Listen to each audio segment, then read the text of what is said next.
We're going back to Beijing now, by way of Nairobi. There's been a noticeable change in some of the reporting of Kenya on state-owned media. But the state-owned media outlets aren't Kenyan, they're Chinese. China is on a soft power push, a hearts and minds offensive all over Africa, and the media are central to its strategy.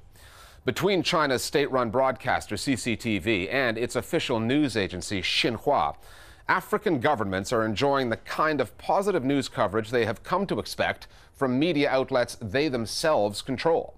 The Chinese reporters and editors involved defend their journalism. They say they do the kind of positive stories about Africa that other international news organizations ignore. But when you follow the money, you see that there's more to this story than that. China is growing more and more dependent on African natural resources, including oil.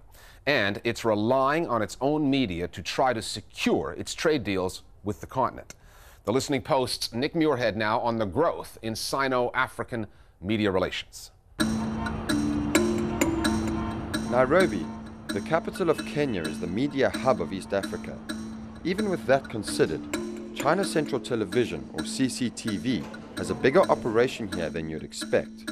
Here in our regional production center, we have now almost 70 people. 10 are Chinese and 60 are local people.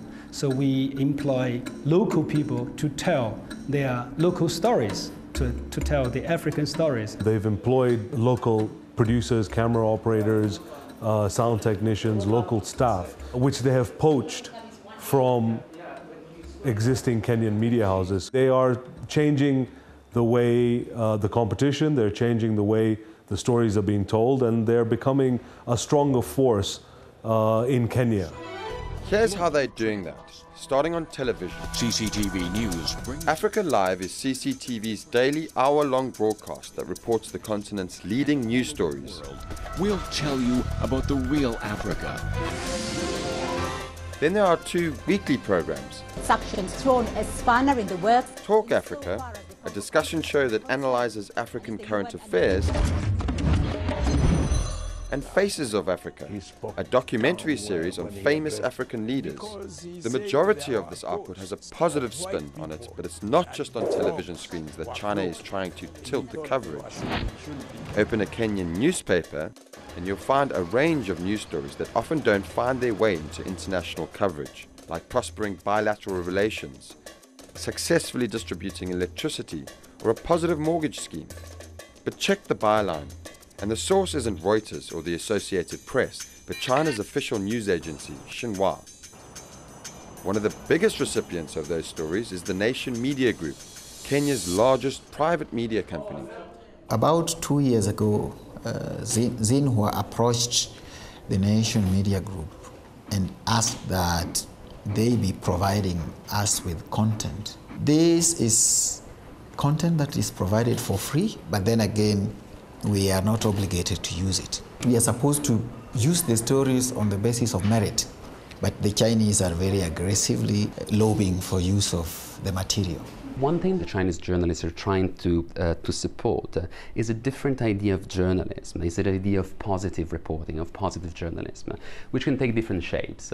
On the one hand, it can be a very institutionalized, in some cases quite boring, of reporting of what a president has done or an hospital that has been inaugurated. But on the other end, can also become an opportunity to look more in depth, with greater nuance, into the successes of Africa. Why is Beijing, that is more than 10,000 kilometers away from Nairobi, investing so heavily in the media in Africa? Because it has good strategic and economic reasons to do so. Last year, China's trade with Africa exceeded $166 billion, a 33% increase from the year before.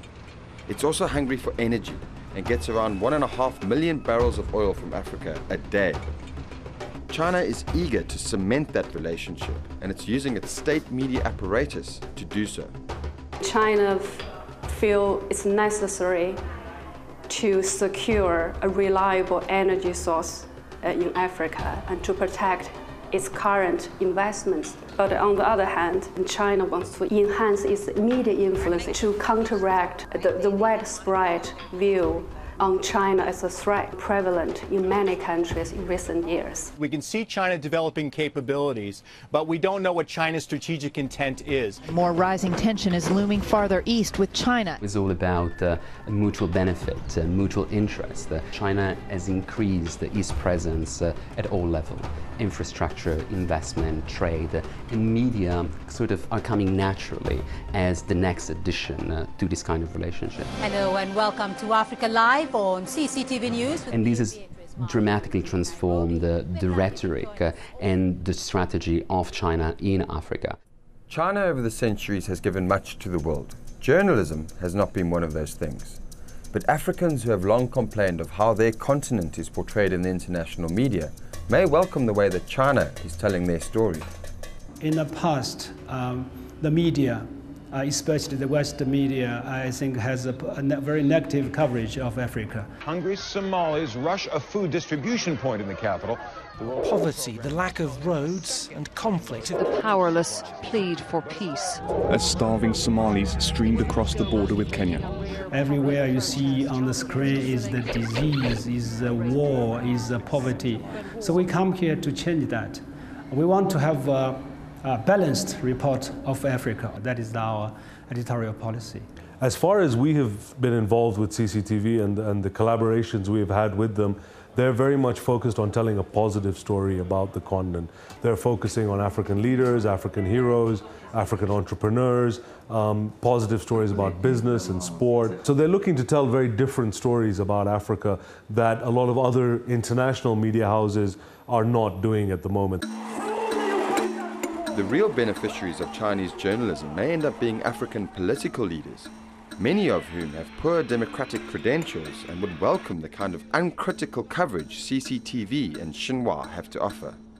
The main downside of China's increasing presence in Africa, in the media but also elsewhere, is agency. The problem is, if you look at the local level, at the local politics, how representative are certain governments. China tends to work with governments, so in some cases it may risk in the short term but also in the medium term to reinforce a certain power structure. The Chinese, in my view, have completely kept off covering real politics in Kenya.